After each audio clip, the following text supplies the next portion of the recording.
Hello students, welcome to LRNR classes. আমি Soma Jos.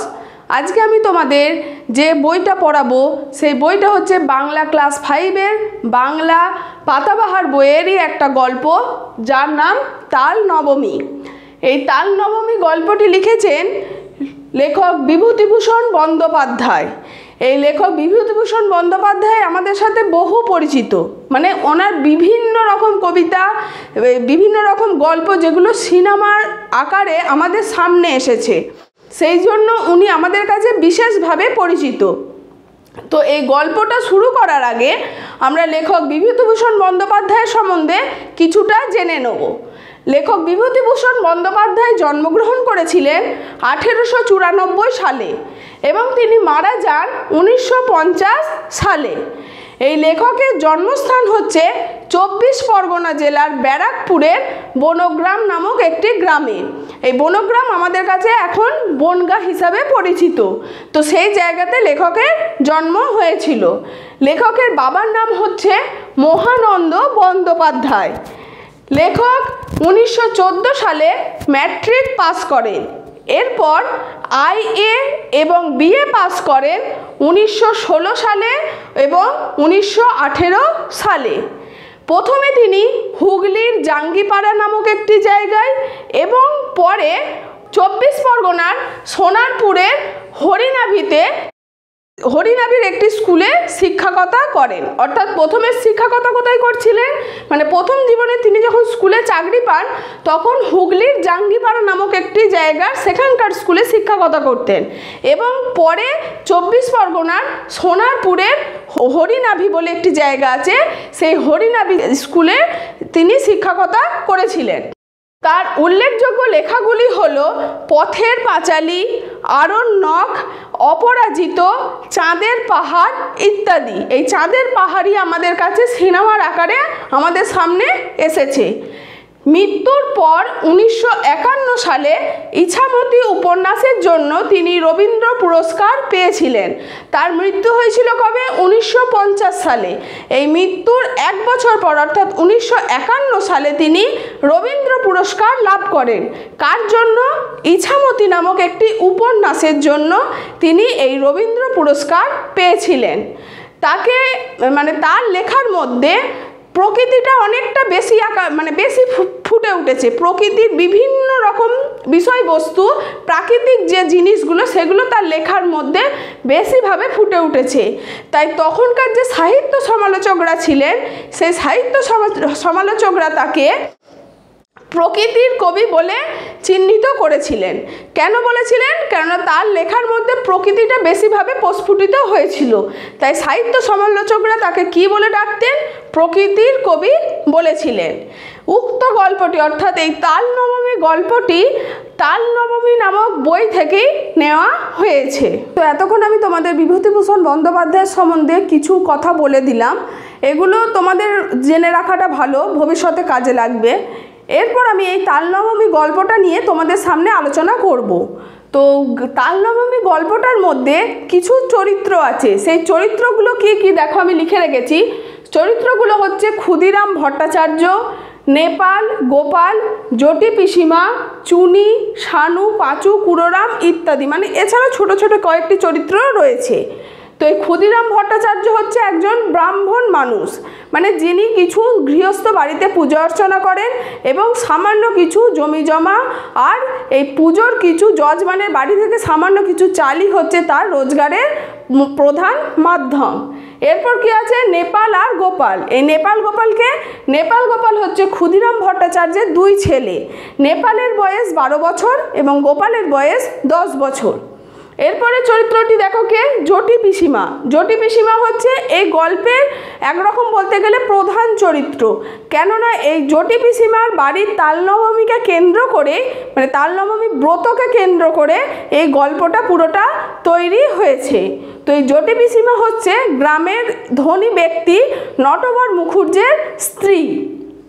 এরপর কে আছে? চুনি। চুনি হচ্ছে গ্রামের শিবু বানুজ্যের ছেলে। এছাড়াও শানু, পাঁচু, কুড়োরাম এগুলো হচ্ছে গোপাল এবং নেপালের সমবয়সী কিছু ছেলে মেয়ে। এইগুলোই হচ্ছে চরিত্র, এই কয়েকটাই চরিত্র এই গল্পের মধ্যে রয়েছে।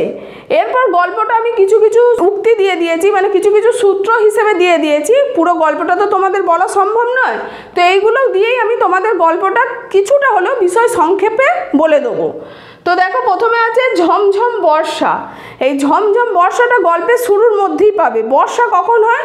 সাধারণত বর্ষাকালে এরকম ঝমঝম করে বৃষ্টি পড়তে দেখা যায়। আষাঢ়, শ্রাবণ এবং ভাদ্র মাসের কিছুটা সময়ও এই ঝমঝমভাবে বৃষ্টিটা বর্ষাকালটা থেকে থাকে। তো তারপরে আছে দেখো নেপাল আর গোপাল। প্রথমেই বললাম নেপাল গোপালকে। নেপাল গোপাল হচ্ছে গ্রামের ক্ষুদিরাম ভট্টাচার্য। গ্রামের যে ক্ষুদিরাম ভট্টাচার্য ব্রাহ্মণ, সে সামান্য গৃহস্থেরই দুজন ছেলে। একজনের বয়স হচ্ছে 12 বছর এবং একজনের বয়স হচ্ছে 10 বছর। এই গোপাল এবং নেপালি পরবর্তীকালে তাল নবমীর ব্রত উদযাপন করার জন্য জটি পিসিমার হাতেতে তাল কুড়িয়ে এনে দিয়েছিল। এরপর হচ্ছে চুনি। চুনি হচ্ছে গ্রামের শিবু মারুজ্যের ছেলে, যার মা জটি পিসিমার বাড়িতে তাল নবমী ব্রত উপলক্ষে ডাল ভাঙতে গিয়েছিল এবং মানে বিভিন্ন রকম কাজকর্ম গ্রামের মহিলারা করে থাকে, তো সেই সব কাজকর্ম তিনি জটি পিসিমার বাড়িতে গিয়ে করেছিলেন। এরপর বলছে জটি পিসিমার বাড়ির তাল নবমীর ব্রত। তো এইটা কি? প্রথমেই বললাম কি, জটি পিসিমা হচ্ছে গ্রামের ধনী ব্যক্তি নটবর মুখুজ্জের স্ত্রী, যার ভালো নাম হচ্ছে হরিমতি। তো এই নটবর মুখুজ্জের বাড়িতে তাল নবমী খুব বড় করে উদযাপন করা হয়ে থাকে, যেটা ভাদ্র মাসে তো ব্রতটা মানে পালন করা হয়।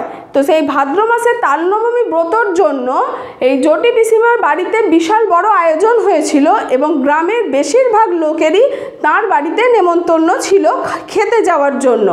তো এই জটি পিসিমার বাড়িতে তাল নবমী ব্রত উদযাপন করার জন্য তালের প্রয়োজন হয়েছিল। তো সেই তাল কে এনে দিয়েছিল? নেপাল এবং গোপাল।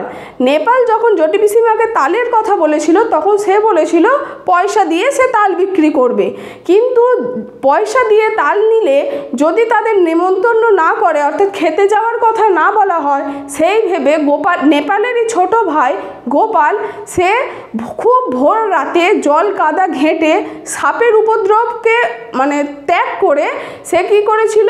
তাল কুড়িয়ে এনে বিনা পয়সায় জটি পিসিমার হাতে তুলে দিয়েছিল, যাতে তাদেরকে জটি পিসিমা একবার হলেও বলতো যে তোরা আমাদের বাড়িতে নেমন্ত্রিত বা খেতে আসবি। এটা তারা ভেবেছিল যে তাল নবমীর ব্রতে তারা জটি পিসিমার বাড়িতে খেতে যেতে পারবে। এরপর কি আছে? গোপালের তাল দেওয়া। গোপাল কিভাবে জটি পিসিমার বাড়িতে তাল পৌঁছে দিয়েছিল? যে নেপাল পয়সা দিয়ে তাল বিক্রি করবে বলেছিল বলে তখন সে তার দাদাকে বলেছিল যে দাদা, তুই জটি পিসিমাকে তাল বিনা পয়সায় দিবি, কোনো পয়সা নিবি না, তাহলে সেই পিসিমা আমাদেরকে খাওয়ার কথা বলবেন। কিন্তু নেপাল তাতে রাজি না হওয়ার জন্য মানে খুব ভোর রাত থাকতে থাকতে গোপালের ঘুম ভেঙে যায়। সে সারা রাত ঘুমোয়নি, তাই ঘুম ভেঙে যাওয়ার পর খুব ভোর রাত থাকতে থাকতে সে গ্রামের যে বড় দিঘি রয়েছে, যেখানে তাল পুকুর হিসেবে যেটা পরিচিত, সেই তাল পুকুরে গিয়ে সে জল কাদাকে ঘেঁটে সাপের উপদ্রবকে পরিত্যাগ করে সে তাল কুড়িয়ে এনেছিল জটি পিসিমাকে দেওয়ার জন্য। এবং সেই তাল পুকুরের সামনে গিয়ে সে দেখে যে একটাই বড় কালো তাল সেই পুকুর পাড়ে পড়ে রয়েছে, কিন্তু আর কিছু ছোট ছোট তালও ছিল, কিন্তু গোপাল যেহেতু বাচ্চা ছেলে তার পক্ষে অত তাল আনা সম্ভব নয়, তাই সে সবথেকে বড় তালটা এবং একটা ছোট তাল, এই দুটো তাল নিয়ে সে জটি পিসিমার বাড়িতে দিতে গিয়েছিল। এরপর কি বলছে? গোপালের চোখে জল। গোপালের চোখে জল এসেছিল কেন?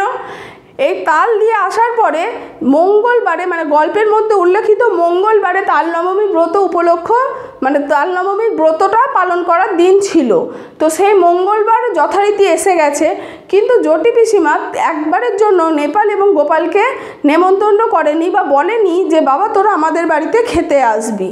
কিন্তু এটা গোপাল ভাবার আগেই গোপাল ভেবেছিল যে আমরা তাল দিয়েছি, তাহলে জটি পিসিমা নিশ্চয়ই আমাদের বলবে।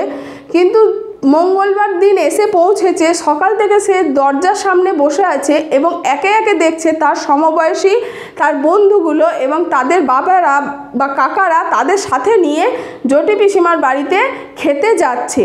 সেই সময় একজনা তাকে জিজ্ঞাসা করে, তুই এখানে কেন বসে আছিস? গোপালকে জিজ্ঞাসা করে। তো গোপাল তার উত্তরে বলে থাকে যে আমি এমনিই বসে আছি। তখন সেই ছেলেটি তখন তাকে বলে, আমরা জটি পিসিমাদের বাড়িতে যাচ্ছি খেতে। গ্রামের কিছু বেছে বেছে লোককে তিনি নেমন্তন্ন করেছেন খেতে যাওয়ার জন্য, তোদের মনে হয় বলেনি। তখন গোপাল রেগে গিয়ে তাকে বলে যে না, আমাদেরও নেমন্তন্ন করেছে, আমরা পরে যাব। এই কথাটা বলার পরই গোপালের চোখ দিয়ে জল গড়িয়ে পড়েছিল। এই জন্যে মানে গোপালের চোখে যে জল, আমি যে পয়েন্টটা তুলে ধরেছি এইটাই হচ্ছে তার মূল বক্তব্য, যে এইভাবেই গোপালের চোখে জল এসেছিল। এরপর কি বলছে, বাপ কাকাদের সাথে একে একে তার বাড়ির সামনে দিয়ে জটি পিসিমার বাড়ির দিকে চলে গেল।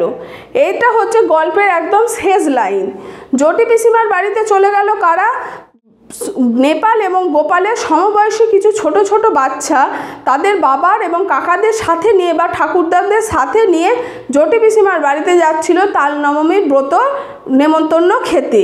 সেই জায়গায় তাদের মানে গোপাল আর নেপালের নেমন্তন্ন না থাকার জন্য গোপাল ভেবেছিল মনে মনে যে আমাদের সাথে এটা বিশাল বড় অন্যায় হয়েছে, একটা অবিচার হয়েছে।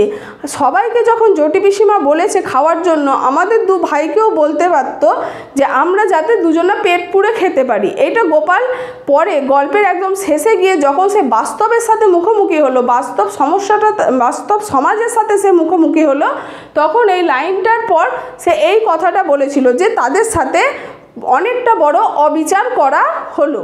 তো এইটাই হচ্ছে গল্পের বিষয়বস্তু। মানে গল্পটা তোমরা বই থেকে পুরোটা পড়বে, কিন্তু আমি কিছু কিছু সূত্র ধরে আমি তোমাদের সামনে গল্পটা একটু বুঝিয়ে দিলাম যাতে তোমাদের গল্পটা পড়ার সময় আরও ভালোভাবে সেটা পরিষ্কার হয়ে যায়। তো বিষয় সংক্ষেপটা বলে দেওয়ার পরে আমি কিছু প্রশ্ন এখানে তুলে ধরেছি, সেই প্রশ্ন উত্তরগুলো আমি তোমাদের সামনে আলোচনা করে দেব। তো কি কি প্রশ্ন দেখো আছে। প্রথম প্রশ্নটা আছে, কোন মাসে তাল পাকে? যেহেতু গল্পটা তাল নবমীর ব্রতকে নিয়ে উল্লেখিত, তাই তাল কোন মাসে পাকে এটা তোমাদের অবশ্যই জানা দরকার। কোন মাসে তাল পাকে? ভাদ্র মাসে। ভাদ্র মাসে যে সময় তাল পাকারই হচ্ছে একদম প্রধান সময়, সেটা হচ্ছে ভাদ্র মাসের সময়টা। এরপর কি বলছে, আউশ ধান কোন ঋতুতে ওঠে? আউশ ধান কোন ঋতুতে ওঠে? বর্ষা ঋতুতে। বর্ষাকালেই এই আউশ ধানটা সাধারণত চাষ করার পর তোলা হয়। এরপর বলছে কি, ভরা বর্ষায় ক্ষুদিরামের দিন কাটে কিভাবে? তো গল্পে যে ক্ষুদিরাম ভট্টাচার্যের কথা বলা হয়েছে, সেই গল্পটাই শুরু হয়েছে বর্ষাকালের শুরুর থেকে। মানে একটা দিন হচ্ছে ঝমঝম করে বৃষ্টি হচ্ছে টানা 4-5 দিন ধরে, যেটা গল্পে উল্লেখিত রয়েছে। তো সেই ঝমঝম করে বৃষ্টির সময় গ্রামের বেশিরভাগ মানুষই অনাহারে দিন কাটছে। তার মধ্যে ক্ষুদিরাম ভট্টাচার্য হচ্ছে একজন সামান্য আয়ের গৃহস্থ, যার আয়টা হচ্ছে খুবই সামান্য। তার আয়টা কোথা থেকে আসে? তার কিছু সামান্য জমি জমা রয়েছে, সেখান থেকে তার কিছু আয় এবং কিছু যজমানের বাড়ি, অর্থাৎ যজমান বলতে যাদের বাড়িতে তিনি পূজা করতে যেতেন, সেই সামান্য কিছু যজমানের বাড়ি থেকে পুজোর পর যেটুকু নৈবেদ্য তার কাছে আসতো, সেই সামান্য চাল টাকাটাই তার কাছে ছিল প্রধান আয়ের উৎস। তো এইভাবেই তার মানে আয়টা ছিল খুবই যৎসামান্য। এবং বর্ষাকালের সময় তার চাষাবাদও হচ্ছিল না, বা যে সমস্ত যজমানদের বাড়িতে তিনি পূজা করতে যেতেন তাদের ঘরেও কিছু না থাকার জন্য মানে তাদের কাছে থেকে তিনি ধান পাচ্ছিলেন না। মানে পুজোর পর যে তিনি ধানটা পেতেন সেই ধান পাচ্ছিলেন না। আবার যখন নতুন ধান উঠবে তখন আবার যজমানদের বাড়ি থেকে তিনি ধান পাবেন। তো সেই তার আগের অবস্থায়, ধান পাওয়ার আগের অবস্থায় পর্যন্ত তাদের বাড়িতে হাঁড়ি চড়ছিল না, দুবেলা হাঁড়ি চড়তো না। তারা খুব সামান্য পরিমাণে খাওয়া দাওয়া মানে খেয়ে বেঁচেছিল। এমনও তাদের দিন কাটছিল যে তার যে দুই ছেলে নেপাল এবং গোপাল, তারাও না অনাহারে অর্থাৎ না খেয়ে দিন কাটাচ্ছিল। এইভাবেই ভরা বর্ষাতে ক্ষুদিরাম ভট্টাচার্যের দিন যাপন হচ্ছিল। এরপর কি বলছে, চুনির মা জটি পিসিমার বাড়িতে কেন গিয়েছিল? তো গল্পটা আমি যখন তোমাদের সাথে আলোচনা করছিলাম তখন এই জটি পিসিমাকে আমি বললাম, জটি পিসিমা হচ্ছে নটবর মুখুজ্জের স্ত্রী। যার ভালো নাম হচ্ছে হরিমতি। তো এই জটি পিসিমার বাড়িতে গল্পে উল্লেখিত মঙ্গলবারে তাল নবমীর ব্রত উদযাপন করা হচ্ছিল। তো সেই তাল নবমীর ব্রত উদযাপন করার জন্য যেসব সরঞ্জাম বা আয়োজনের প্রয়োজন ছিল, সেইখানে ডাল বাটাটা ছিল একটা প্রধান কাজ। তো সেই ডাল ভাঙতে চুনির মা জটি পিসিমাদের বাড়িতে গিয়েছিল। এর পরের প্রশ্ন কি আসছে, বর্ষা রাতে গোপালের দেখা স্বপ্ন কিভাবে মিথ্যে হয়ে গেল? তো বর্ষা রাতে বলতে কি, যে মানে গল্পটার সময় যখন বলা হচ্ছে বা গল্পটা যখন লেখা হয়েছে তখন ঝমঝম করে বৃষ্টি পড়ছিল। তো সেই সময় একদিন বর্ষার রাতে গোপাল শুয়ে শুয়ে স্বপ্ন দেখছিল জটি পিসিমা এবং তার বড় মেয়ে লাবণ্য দিদি তাকে পেট পুড়ে খেতে দিচ্ছে। এবং যেহেতু গোপালের হাত দিয়ে তাল জটি পিসিমার বাড়িতে পৌঁছেছিল, সেই জন্য জটি পিসিমা তাকে খুব কৃতজ্ঞতা জানাচ্ছে যে বাবা তুই তাল না দিলে আমার আজকে তাল নবমীর ব্রতটাই হতো না। এই সব কথাগুলো সে স্বপ্নে শুয়ে শুয়ে ভাবছিল। কিন্তু যখন তার ঘুম ভাঙে, তার মায়ের ডাকে ও গোপাল ডাকটা শুনে তার ঘুম ভাঙে, তখন তার মা তাকে জানায় মেঘলা থাকলেও বেলা অনেক হয়েছে, তুই তাড়াতাড়ি উঠে পড়। এবং সে উঠে পড়ার পর দেখে যে সে তার নিজের বাড়িতে নিজের ঘরেই শুয়ে আছে, তাকে জটি পিসিমা নেমন্তন্নও করেনি। এবং সে ছুটে যখন বাইরে বেরোচ্ছে তখন দেখে তারই পাড়ার সমবয়সী সব ছেলে বন্ধুরা একে একে জটি পিসিমার বাড়িতে খেতে যাচ্ছে। তো জটি পিসিমা সবাইকে না বললেও কিছু কিছু বেছে বেছে লোকজনকে নেমন্তন্ন করলো। গোপাল যেহেতু তাল দিয়েছিল, গোপালের একটা মনে হয়েছিল যে জটি পিসিমা তাল পাওয়ার জন্য হয়তো তাদের নেমন্তন্ন করবে, কিন্তু সেই জিনিসটা শেষ পর্যন্ত না হওয়াতে এই গোপাল তখন তার স্বপ্নটাকে মিথ্যে বলে ভেবে নিয়েছিল এবং এইভাবেই গোপালের স্বপ্নটা মিথ্যে পরিণত হয়েছিল। তো আজকের গল্পটা এইখানেই শেষ হলো। আলোচনা হয়তো তোমরা বুঝতে পারবে। যদি কিছু না বোঝার থাকে বা যদি কিছু প্রশ্ন থাকে তোমরা অবশ্যই সেগুলো কমেন্ট বক্সে জানিও, আমি উত্তর দেব। এছাড়া এই তাল নবমী গল্প থেকে যে কোনো এমসিকিউ, বড় নোটস, ছোট নোটস বা অন্যান্য যে কোনো চ্যাপ্টার থেকে বড় নোটস, এমসিকিউ, ছোট নোটস পেতে হলে তোমরা গুগল প্লে স্টোর থেকে LRNR অ্যাপটি ডাউনলোড করবে এবং ব্যবহার করবে।